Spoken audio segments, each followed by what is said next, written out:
हाय दोस्तों। हाय हाय हाय अरफान। हाय भाई, हाय हाय। हाय सभी दोस्तों को हाय। ईश्वर की कृपा, एक का साथ, मेरे स्पॉन्सर का मार्गदर्शन, इसकी वजह से आज का दिन शराब के पहले गुट से दूर हूँ। दोस्तों, सबसे पहले तो मैं इस ग्रुप का धन्यवाद करना चाहूंगा, क्योंकि इस ग्रुप मेरी इस एक साल की जर्नी में इस पायोनियर ग्रुप का बहुत बड़ा हिस्सा है। जो मेरी जो रिकवरी में बहुत बड़ा हिस्सा इस ग्रुप का है, क्योंकि मैं जब भी काम से आता हूँ, मेरा काम सुबह 6 से दोपहर 1 बजे तक होता है। बाद में 2 बजे ये मीटिंग होती है, और हर रोज ये मीटिंग, मैं ऑनलाइन इस मीटिंग में जुड़ता हूँ।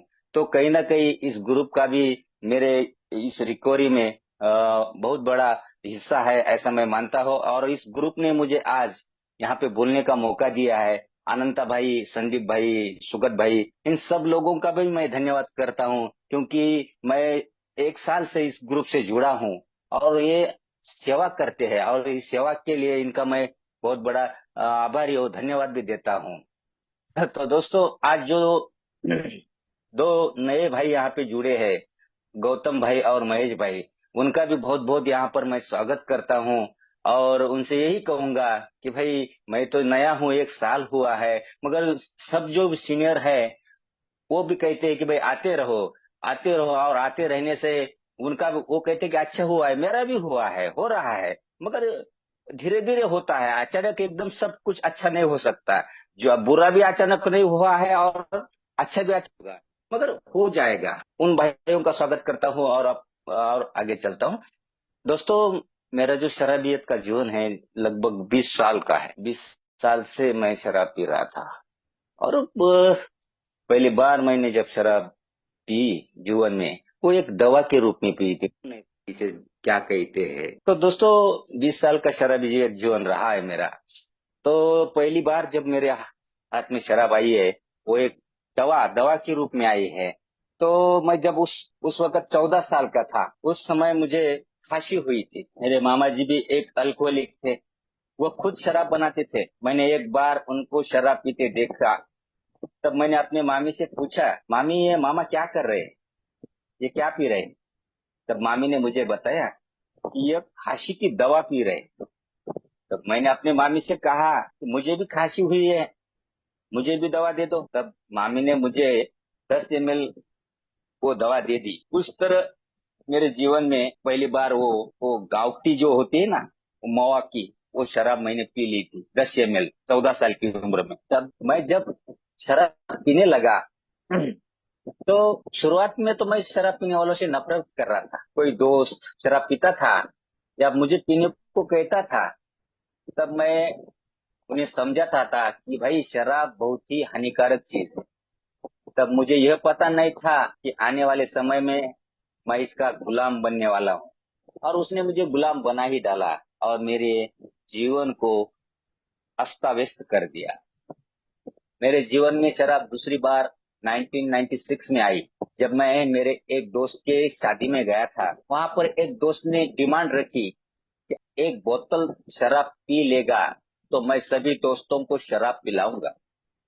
उस दोस्त को मालूम था कि पीता नहीं है, और ये पिएगा भी नहीं, तो मुझे दूसरों को पिलाने की जरूरत नहीं आएगी, ऐसा उसने सोचा था।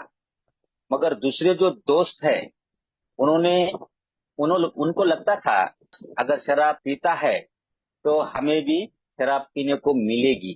तो वो मुझे फोर्स करने लगे और मुझे मनाने लगे। तब मैंने भी सोचा कि भाई, क्या होता है, एक बार पी ली तो। मैंने भी मन बना लिया, और मैं शराब पीने के लिए तैयार हुआ। मगर मुझे शराब की जो गंध होती है, उस गंध से बहुत नफरत होती थी। मुझे शराब तो पीनी थी, मगर उस गंध की वजह से मैं नहीं पी सकता। तो मैंने क्या किया, एक बोतल एक गिलास में पूरी डाल दी। पानी नहीं, कुछ नहीं, कुछ नहीं, उसमें नाक बंद कर दिया हाथ से, और पूरा ग्लास एक ही बार में मैंने पी लिया। और वो शराब इतनी चढ़ गई मुझे कि 24 घंटे तक वो नशा मेरा नहीं उतरा था। तो देखिए, इस तरह से मेरा शराब पीना टॉप टू बॉटम। क्योंकि अगर शराब की गंध अगर मेरे नाक में जाती थी, आज तक भी जब भी मैं 1 साल पहले भी पीता था, तो मैं इसी तरह की शराब पीता था। मैं शराब का आस्वाद लेकर शराब कभी नहीं पी मैंने, कभी उसका स्वाद नहीं चखा मैंने। शराब पीता था इसीलिए, नशा आने के लिए, बस। एक ही बार में पेट में ढकल देता था, और दूसरे एक एक घूंट पीकर चखना खा के पीते थे। मुझे ऐसी शराब कभी भी पीने में मजा नहीं आई, और यार मैंने पी भी नहीं, क्योंकि मेरी आदत ही ऐसी बनी थी। और मैं शराब नशा करने के लिए बताओ, जल्दी से जल्दी ज्यादा से ज्यादा शराब मेरे पेट में कैसी जाए, यही मैं सोचता था। पहले तो मैं शराब एंजॉय करने के लिए पीता, साल में 1 बार 2 बार पीता था। मगर जब मुझे नौकरी लगी, तभी मैं डरता था कि भाई यहाँ शराब नहीं पीऊंगा। और पीता भी नहीं था, क्योंकि मेरा पेशा भी थोड़ा समाज में जाना पड़ता था मुझे। तो वहां पे अगर उस शराब पीने वाले लोग वहां पे आए तो उसको गंदी नजर से देखते थे। मैं ही देखता था, जो दूसरे लोग उस समय पीते थे उनको देखता कि भाई इसका पेशा क्या है और ये कर क्या रहा है। तो इसलिए मैं डरता था, नको भाई ये पेशे में जाना गए हैं हम, तो यहाँ पे शराब पीना अच्छी बात नहीं। इसलिए मैं शराब से डरता था, मन में तो होता था, मगर समाज के डर की वजह से नहीं पीता था।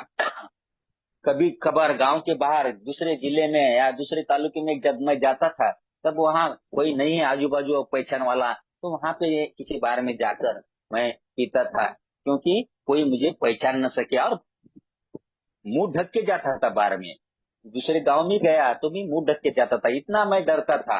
मगर जब मेरी शराब बढ़ने लगी, तो शराब बढ़ने के कारण मेरे अंदर का जो डर था ना, वो डर धीरे धीरे धीरे धीरे धीरे धीरे कम होने लगा।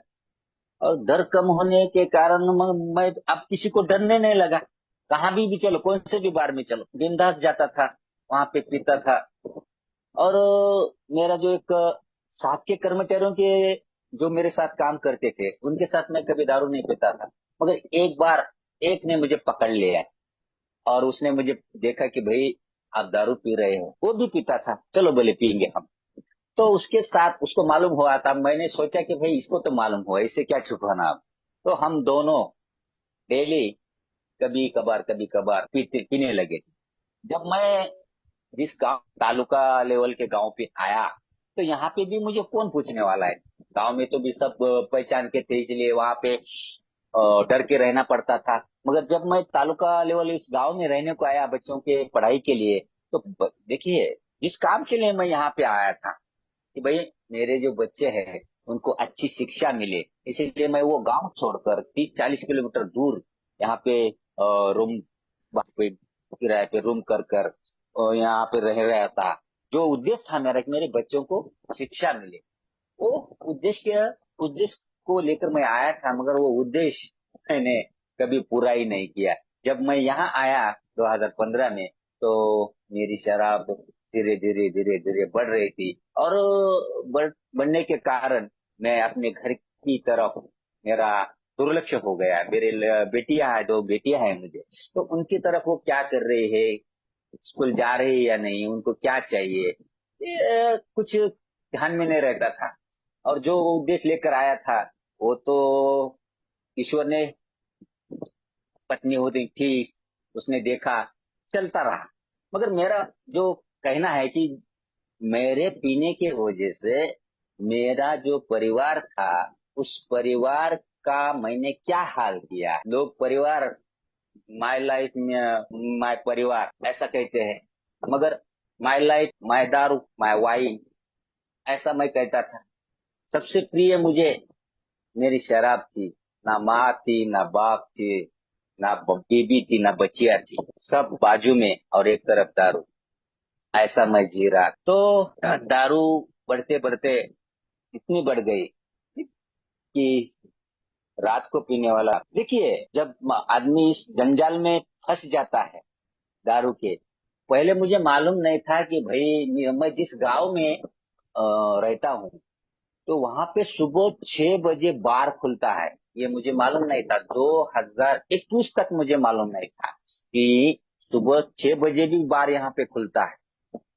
पहले तक तो मैं रात को ही दारू पीता था, मगर आदत बढ़ गई। और जब आप क्या बोलते हैं उसे, गरज जननी, तो आदत बनने के कारण मुझे शराब की खोज जारी रखी मैंने, कब मिलती है, कहाँ मिलती है। तो मुझे पता चला कि भाई सुबह 6 बजे भी बस स्टैंड के सामने एक बार है, वहां पे सुबह 6 बजे भी दारू मिलती है। देखिए, अच्छे काम के लिए मैं नहीं जाता था, बुरे काम करने के लिए तो वो ढूंढ ढूंढ कर मैं जाता था वहां पे, कहाँ मिलती है, कब मिलती है। तो वो 2021 में मुझे पता चला, और जब भी मुझे सुबह तलब आती थी तो मैं भाग कर, पहले पत्नी बोलती थी कहाँ जा रहे हो इतनी जल्दी, मैं बोलता था भाई सब्जी ला रहा हूँ, दूध ला रहा हूँ, लाता था, मगर आते वक्त पीकर आता था। ऐसा मैं शराबी था। और बाद में जब शराब बढ़ने के कारण मेरे अंदर की जो नींद न आना, चिड़चिड़ होना, ये जो गुण है शराबियों के, वो गुण मुझे दिखाई नहीं दे रहे। रात को मुझे, पहला तो एक बार सो गया, सुबह 5 बजे उठता था, मगर धीरे धीरे क्या हुआ कि मुझे, मेरे शरीर को शराब की पूरी लत लग गई। जिस जितनी देर मेरे शरीर में शराब, जितनी देर मेरे शरीर में शराब है, उतनी ही देर मुझे नींद आती थी। और शराब अगर उतर जाए तो मेरी नींद खुल जाती थी। रात को 2:30 या पौने 3 बजे मुझे नींद खुलती थी। तब से मैं इधर उधर इधर उधर इधर उधर घूमता था, नींद ही मुझे नहीं आती थी। क्या करे, परेशान होता था। तो ऐसे में लॉकडाउन आया, और ईश्वर की कृपा है, लॉकडाउन में मुझे दारू पीने की जरूरत भी नहीं पड़ी। दारू पीने की जरूरत नहीं पड़ी क्योंकि मिलती भी नहीं थी, और कहाँ जाना भी नहीं, जाने भी नहीं देते थे। तो जब जब लॉकडाउन खुला, तो लॉकडाउन खुलने के बाद फिर से शुरू हो गई, और शुरू होने के बाद मेरी दारू बढ़ती गई, और मुझे एक मानस उपचार तज्ञ जो डॉक्टर है उनके पास लेकर गए। उन्होंने गोलियां दी। गोलियां देने के बाद कुछ दिन दारू बंद हो जाती थी, नींद भी अच्छी आती थी। फिर मैं भूल जाता था कि भाई, ये मालूम नहीं ना था ये शराब बीमारी है, क्या है, बार बार पीने का मोह होता है या आदत है, ये मालूम नहीं था भाई। मैं 2-4 महीने के बाद फिर से पी लेता था। तो जिस डॉक्टर के पास मैं इलाज के लिए जाता था, तो उस डॉक्टर ने मुझे कहा कि भाई आप व्यसन मुक्ति केंद्र में भर्ती हो जाओ 1 महीने के लिए। तो मैंने उनसे कहा कि भाई 1 महीना छुट्टी तो मुझे नहीं मिलेगी, तो जब छुट्टियां होती है तब मैं जरूर आपके व्यसन मुक्ति केंद्र में एडमिट हो जाऊंगा। तो गया छुट्टियों में, और 1 महीना वहां पे एडमिट रहा। एडमिट रहने के बाद वहां से मुझे एक संदेश मिला। एक संदेश मिला, और पहली मीटिंग मैंने जून महीने की 18 तारीख को की, फिजिकल मीटिंग की। और ये मैं जाने लगा फिजिकल मीटिंग, मेरे गांव से लगभग 140 किलोमीटर दूर है फिजिकल मीटिंग, फिर भी जाता था। और वहां पर जाने के बाद जो बांधव थे वो बड़े ही प्यार से बातचीत करते थे, आते रहो, हमारा अच्छा हुआ है, तुम्हारा भी अच्छा होगा, ऐसा वो मुझे कहते थे। बड़े प्यार से बातचीत करते थे, गले लगाते थे, चाय साथ में पीते थे। वहां पे कोई किसी भी कोई कौन सा भी भेदभाव वहां पे नहीं होता था। जिस तरह से और जगह होता है कि भाई ऐसा हुआ, ऐसा ऐसा कुछ वहां पे वो बातें नहीं होती थी। सिर्फ इसकी ये के बारे में ये बातें होती थी, और सब एक दूसरे को हिम्मत देते थे, साहस बढ़ाते थे। वो मुझे अच्छा लगा। और ऐसा लगने के बाद वो वहां पे लिखते थे कि भाई पहला घोट घातक, तो पहला घोट घातक ऐसा लिखते थे। तो मैं समझ में आ रहा था क्योंकि मैं पढ़ा लिखा था, तो आ रहा था कि भाई ये पहला घोटक क्या होता है। और पहले घोट के अगर ले लिया तो फिर से मेरी ट्रेन चालू हो गई, पहली साइकिल। तो वहां पे लिखते थे कि भाई पहला घोट घातक है, और घर काम मीटिंग, ऐसा वो फलक लेखन करते थे। और समझाते थे कि भाई अपने अपने इस ट्रायंगल में रहो, घर काम मीटिंग, इसके अलावा किसी दूसरे भानगड़ में या कुछ किसी और मुसीबत में नहीं जाना चाहिए, इसी ट्रायंगल में हमें रहना चाहिए। उसका ऐसा मतलब वो बताते थे। और भी बताते थे कि भाई अगर अगर नए हो तो नया जो होता है, मुझ जैसा, मैं जब जाता था तो लोगों की शेयरिंग भी सुनता था। शेयरिंग सुनता था, पहले ही दिन मैं गया और पहले ही दिन मैंने शेयरिंग की। घर काम मीटिंग, घर काम मीटिंग, ऐसा ट्रायंगल वहां पे लिखा था। घर काम मीटिंग, यानी पहले घर बाद में काम और मीटिंग, ये जो ट्रायंगल है इसके ही ट्रायंगल में रहना चाहिए, इसके बाहर जाना नहीं चाहिए। मेरे मुझ जैसे तो नया जो होता है इन इन्हीं में रहना चाहिए, क्योंकि बाहर अगर इधर उधर मैं जाऊंगा तो बहुत सारे उलझने आ सकते हैं नया होने के कारण। तो अगर मुझे चलना है सीधा, तो इसी ट्रायंगल में मुझे चलना चाहिए, ऐसा वहां पे मुझे बताया गया था। और ये भी बताया गया था कि भाई जो सीनियर बांधव होते हैं उनसे बातचीत करते रहो। और अगर मैं नया हूं तो मेरे मन में कभी कभी नकारात्मक विचार भी आते हैं, और नकारात्मक विचार आने के कारण मैं कभी कभी अपने जो ध्येय है मेरा ये के मार्ग पर चलने का, वो उससे मैं कभी कभी फिसल भी सकता हूँ। इसलिए नकारात्मक विचार अगर मुझे आ जाए तो मुझसे क्या करना चाहिए, जो भी बांधव है, आप सीनियर हो या मेरे साथ के हो, उनसे बातचीत करनी चाहिए कि भाई क्या करना चाहिए, मुझे ऐसा ऐसा हो रहा है। तो वो जो सीनियर होते हैं तो मुझे वो कुछ ना कुछ बता देंगे, ऐसा उन्होंने कहा था। तो मैं तो नया भी था और आड़ेल था, मेरे स्वभाव दोष थे ना मुझ में भरपूर, भरपूर स्वभाव दोष थे। तो उसके वजह से मैं किसी से बातचीत नहीं करता था। अगर किसी बांधव का फोन आता था तो उससे बात करता था, मगर मैं खुद होकर किसी को बात नहीं करता था। तो अपने ही घमंड घमंड था मेरे अंदर, अहंकार था झूठा। और उस झूठे अहंकार ने, यानी मेरे चारित्र्य दोषों ने ही मुझे इतना पटक पटक के मारा है। देखिए, अपने इस कार्यक्रम में तो 12 पायरियां है, तो दारू के ऊपर एक ही आधी पायरी है।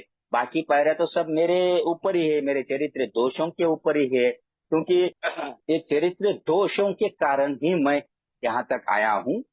और उन चरित्र दोषों को अगर मुझे निकालना है तो उस पर मुझे काम करना पड़ेगा। तो तो मेरा घमंड था, मैं सीनियर बांधव से बातचीत नहीं करता था, बोलता भी नहीं था, जाता था चुपचाप बैठता था अपना ही। कुछ मैं अलग हूं ऐसा बताकर दिखाकर आता था। तो ऐसे में क्या हुआ, 18 अगस्त को मेरे ऑफिस में मुझे एक काम दिया गया। काम तो छोटा था मगर मुझे बहुत बड़ा लग रहा था वो, और मेरा काम निकाल कर वो दूसरे को दे दिया था। मेरा काम बड़ा था जो दूसरों को दिया था, और दूसरों का जो काम था वो छोटा था जो मुझे दिया था। मगर मुझ जैसा शराबी, चरित्र दोषों का चश्मा लगाया हुआ शराबी, मुझे तो हर समस्या पहाड़ जैसे लगने लगी थी, छोटी हो या बड़ी, सब हिमालय पर्वत दिख रहा था मुझे। वो मेरा दोष था, क्योंकि मेरे अंदर दोष भरे हुए थे। और उस दोष की वजह से मुझे लगा कि मेरे बॉस ने मुझे हर्ट करने के लिए ही ये काम मुझे दिया है। कुछ काम नहीं था भाई, ये ट्रेनिंग करनी थी बस, 2 घंटे के बाद घर जाना था, आराम करना था, इतना ही काम था। मगर मेरा अहंकार, मेरा ईगो वहां पे हर्ट हो गया। मैं ट्रेनिंग तो गया, ट्रेनिंग गया, जाने के बाद मेरे दिमाग में ऐसे विचार आ रहे थे कि भाई अभी थर थर कांप रहा था शरीर, कुछ समझ भी नहीं आ रहा था, गुस्से से भी कांप रहा था, और क्या बोलते क्रेविंग भी आ रही थी। तो बाजू में भी एक बार था, उस बार में गया। और जाने के बाद उस बार वाले को बोल रहा हूँ, भाई 2 महीने से नहीं पी मैंने। एक 90 पी रखी थी, एक बॉटल छोटी सी वाटर बॉटल, और एक कुछ साथ में ऐसा रखा था। और उससे पहचान वाला था, उससे बातचीत कर रहा था मैं, भाई 2 महीने से नहीं पी मगर आज पी रहा हूँ, आज ढक्कन खोल कर। वो हंस रहा है, कुछ नहीं कहा उसने, उसको मालूम होगा शायद तू खोल रहा है भाई ढक्कन, मगर बंद करना तुझे नहीं आएगा। तो सही में मुझे बंद करना नहीं आया, बोला तो सही मैंने। और 90 पीकर घर में आया। और घर में आने के बाद मेरे पत्नी को कहने लगा लगा आई एम स्लीप, ऐसा कह रहा हूँ मेरे पत्नी से। और पत्नी बोली क्या हुआ भैया, ऐसा क्यों कर रहे, क्या आपने, क्या हुआ था आपको, ऐसा क्यों किया। मैंने बोला कि भाई इन्होंने ऐसा ऐसा मुझे काम दिया, ऐसा क्यों किया, मैं क्या ऐसा हूँ क्या, वैसा हूँ क्या। उनको गालियां देने लगा, मेरे जो जो भी बॉस है उनको गालियां देने लगा। और दोस्तों देखिए, 1.5 क्वार्टर शराब पीने वाला राजकुमार, देखिए जब एए में आया, और एए में आने के बाद उसने 90 पी थी, 90। तो देखिए मेरा अनुभव है, वैयक्तिक अनुभव है कि अगर एए में आकर अगर तुम शराब पीने लगोगे ना, तो सही में इतनी मार पड़ती है, भयानक मार पड़ती है। और वो मार मैंने झेली है, उसका जीता जागता सबूत मैं हूँ। मैंने तो सुना था कि भाई मार मिलती है ऐसा, पहले 2 महीने में जब शेयरिंग सुनता था। तो वो 2 महीने के बाद जब मैं रिलैक्स हुआ ना, तो उसका उदाहरण मैं हूँ कि कैसी मार पड़ती है। देखिए 19 में मैं बाथरूम में 2 घंटे तक पड़ा रहा, और इतनी बुरी हाल हुई, इतनी बुरी हाल हुई, भयानक बुरी हाल हुई। और वो 18 तारीख से फिर वो चालू हुआ मेरा पीना, पढ़ना, उठना, गिरना। घर में पड़ता था, गिरता था मैं, बाहर नहीं, घर में गिरता था, पड़ता था। और वो बहुत गिल्ट महसूस, क्योंकि मुझे उस 18 तारीख को 90 90 दिन होने वाले थे शराब को छोड़ के 90 दिन होने वाले होते। और मुझे लगता था कि भाई जिस दिन मैं स्लिप हुआ, उस दिन 90 दिन हुए थे मुझे, और 90 दिन के दिन ही मैं स्लिप हुआ। मैं क्या अपने भाइयों को मुंह दिखाऊं, उनको क्या कहूंगा कि भाई मैं स्लिप हुआ। इसका भी गिल्ट मुझे आने लगा कि भाई मैंने जो किया बहुत गलत किया। उसकी वजह से फिर से दारू पी रहा हूँ, क्योंकि मुझे बहाना ही चाहिए था। और बहाना और आदत, पीने लगा। और 18 तारीख से देखिए 31 अगस्त तक रोज पीता रहा, रोज पीता रहा। पूरी हालत हो गई 8 10 दिन में। देखिए जब जब मैं रिहाब में गया था तब मेरा कुछ भी नहीं गया था। नौकरी थी, घर है, बीबी है, बच्चे है, सब है। किसी को ज्यादा मालूम भी नहीं था कि ये शराब पीता है। मगर जब मैं ये में आकर यह सबक सिखाया कि मेरी सामाजिक, आर्थिक, शारीरिक सब बर्बादी मैंने खुद कर दी थी। उसका कारण मैं ही हूँ। क्योंकि जब 31 अगस्त को पी के आया था, सुबह 10 बजे घर को आया, और आने के बाद थोड़ा खाना खाया, पत्नी को बोला भाई थोड़ा सा आराम करता हूँ, आराम किया। और बाद में कहा उसको कि भाई मुझे ज्यादा हो गई है, 2 4 हज़ार रुपये मुझे दे दो, मैं थोड़ा डिटॉक्स करके आता हूँ डॉक्टर के पास से। तो उसने दे दिए। उसको लगा कि भाई हॉस्पिटल जाएंगे। तो मैं वो पैसे लेकर गया।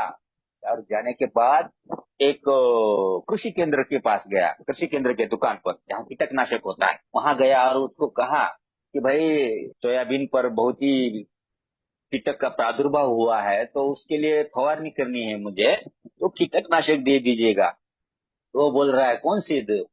मैं बोल, मुझे मालूम नहीं था कौन सी दे रहे हो, उसको लगती है बोल के। तो मैंने बोला आपको जो अच्छी लगी वो दे दो। मैं पी के तो था, मगर उसको लगा भाई अपनों को क्या लेना देना है, दे दिया। उसने 700 रुपए की औषध मुझे दे दी। और वो 700 रुपए की औषध मैंने पन्नी में ली ली और बाजू में एक बार था, बार में गया, 90 पी। और साथ में एक 90 लिए, एक पानी की बोतल ली।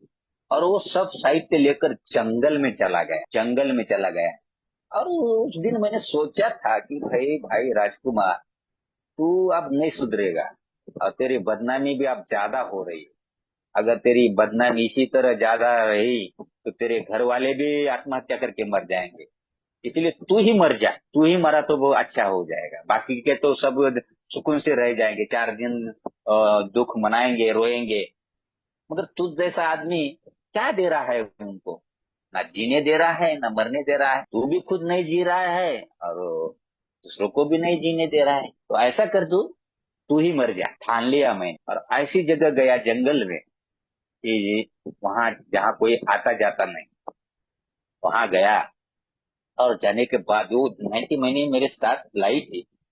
तो वो 90 मैंने पी ली, बैठा। बैठने के बाद मैंने साथ में एक गिलास भी लाया था प्लास्टिक का।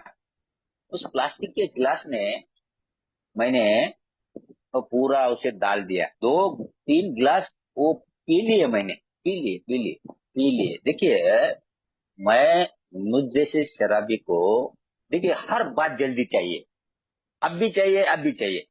इतना मैं क्या बोलते हैं, जल्दी चाहने वाला आदमी हूँ। मुझे मौत भी जल्दी चाहिए थी, मगर नहीं आ रही थी, क्या करे। तो मौत नहीं आ रही है, तड़प रहा हूँ, नहीं आ रही है। बाजू में एक पत्थर पड़ा था, वो पत्थर को लेकर सर पर मार रहा हूँ, तो भी मर नहीं रहा हूँ। गाड़ी बाजू में खड़ी की थी, वो भी आंग पर गिरा रहा हूँ, वो भी नहीं गिर रही है, क्योंकि ताकत भी नहीं रही थी ना आंग में। तो क्या करे, तड़पता रहा हूँ, वो असर हो रहा है जहर का, मगर मर नहीं रहा। तो थोड़ी सी बाजू में एक जंगल का एक रास्ता था, वो वहां से मुरुम लेके जाते थे जंगल का, वो बड़े बड़े टिप्पर जा रहे, तो मैं गया उधर और गया और अभी सोचा ऐसा तो नहीं मर रहा हूँ, क्या करूं, क्या कर रहा हूँ, उस टिप्पर के सामने जा और खुद पहली बार कोशिश की, नाकाम हुआ, वो गया निकल के, दूसरा भर के आया और आग बंद कर मैंने चलते टिप्पर के सामने खुद को झोंक दिया। अब मुझे लगा मैं तो, अब इतना बड़ा टिप्पर मेरे आंख के ऊपर से जाएगा, मैं तो नहीं बचने वाला, नहीं बचने वाला, और इसलिए मार दिया। मेरे ईश्वर की कृपा है, उसने मुझे वहां से भी बचा लिया। दोनों पैर मेरे इंजर्ड हुए, बहुत सारी तकलीफ भी हुई मुझे, और वो ट्रक वाले ने ट्रक रुका कर मुझे बाहर निकाला। बाहर निकालने के बाद जो भी वहाँ के पुलिस पाटिल होते हैं, उन्होंने लेकर मुझे हॉस्पिटल में लेके गए, और वहां से मुझे दूसरे डिस्ट्रिक्ट लेवल के दवाखाने में, प्राइवेट दवाखाने में लेकर गए, और वहां मुझे 2 महीने 15 दिन वहां पे मुझे रहना पड़ा। उस डॉक्टर ने कहा कि भाई ये तो जिंदा नहीं बचेगा, क्योंकि एक तो पहले से इसमें जहर है, और इसका इतना बड़ा एक्सीडेंट भी हुआ है, बचने की उम्मीद नहीं है। डॉक्टर घर वाले ने कहा कि भाई जितना भी पैसा लगेगा लगने दो, तुम्हें जो भी करना है कर लो, ईश्वर की मर्जी, बच गया अच्छी बात है, नहीं तो ईश्वर की मर्जी, ऐसा घर वालों ने कहा था। तो मैं 15 दिन तक आईसीयू में रहकर बाहर आया, और बाहर आने के बाद डॉक्टर ने बाद में, पहले तो ये जहर का इलाज हुआ, वो तो इधर बाद में जो पैर को था वो पट्टी फिट्टी बांध के चल रहा था। बाद में पट्टी फिट्टी खोलने के बाद उन्होंने कहा कि भाई इसका पैर तोड़ना पड़ेगा, क्योंकि वो पूरा काम से गया हुआ है, वो पैर नहीं टिकता, काम से गया पैर है, उसको काटना पड़ेगा। तो देखिए ईश्वर, अगर ईश्वर की कृपा हो तो ईश्वर के आगे डॉक्टर डॉक्टर सब फेल हो जाते हैं। तो ईश्वर की कृपा मुझ पर थी, और देखिए कैसा योग आयोग कहते हैं उसे, जो पुणे के एक डॉक्टर हमारे पहचान वाले थे, उनसे, और उस मैं जिस हॉस्पिटल में भर्ती था उस डॉक्टर से बातचीत करवा दी, और उन्होंने कहा कि भाई पैर तोड़ने की जरूरत नहीं है, ऐसी ऐसी इनको ट्रीटमेंट दे दो, वो ठीक हो जाए। और तो उन्होंने कहा कि भाई इसको लंबी प्रोसीजर है, 2 ढाई महीने लगेंगे। तो हमारे घर वालों ने कहा कि लगने दो भाई, हम इंतजार करेंगे। तो इंतजार भी किया, 2 ढाई महीने रहा। देखो दोस्तों, ईश्वर की कृपा है, और आज मैं बहुत ही ठीक ठाक हूँ, टू व्हीलर गाड़ी चलाता हूँ, डबल सीट चलाता हूँ, लंगड़ाता नहीं हूँ, चलता हूँ, भागता हूँ। देखिए, जो राजकुमार मरने की कगार पर था, मर मर गया बोल के छोड़ दिया था, उसी ईश्वर ने मुझे बचा लिया, क्योंकि ईश्वर को मुझे यहाँ उसको फिर से लाना था, मगर मैं सीधे साधे यहाँ पे आने वाला नहीं था। इसलिए ईश्वर ने मुझे थोड़ा सा, भाई तू इस तरह से आ जा, है ना, एक सबक, सदा नहीं बोल सकता मैं, सबक सिखाया कि भाई राजकुमार, फिर बार बार स्लिप मत हो, अगर दोबारा स्लिप हो जाओगे तो सीधा ऊपर जाओगे। तो मैं ईश्वर का धन्यवाद करता हूँ कि ईश्वर ने मुझे इस सुंदर कार्यक्रम में मुझे लाकर यहाँ पे बिठा दिया है, और एक एक दिन करके मैंने 1 सितंबर 2024 को 1 साल पूरा किया है। और उसके बाद जब मैं ऑनलाइन मीटिंग ज्यादा करता हूँ, फिजिकल मीटिंग मुझे मिलती नहीं है, तो ऑनलाइन में मैं जब शेयरिंग सुनता हूँ, तो मैं रोज सुनता था कि 12 कदम 12 परंपराएं।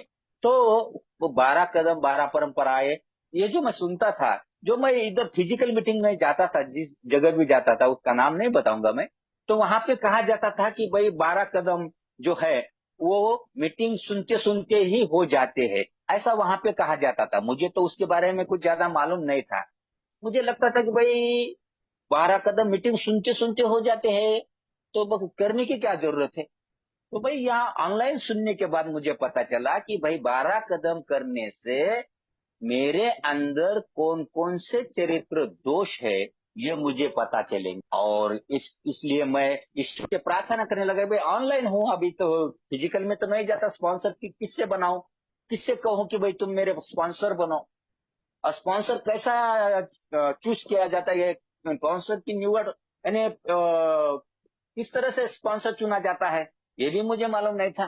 तो एक मेरा मित्र है, तो उसे कहा कि भाई विकास, मैं भाई मुझे स्पॉन्सर की जरूरत है, अब क्या करूं। तो उन्होंने कहा कि भाई ईश्वर से प्रार्थना करो, मिल जाएगा। तो देखिए, ईश्वर के रूप में ही मुझे एक भाई मिला और उन्होंने मुझे एक स्पॉन्सर है पंजाब के, उनका नंबर दिया।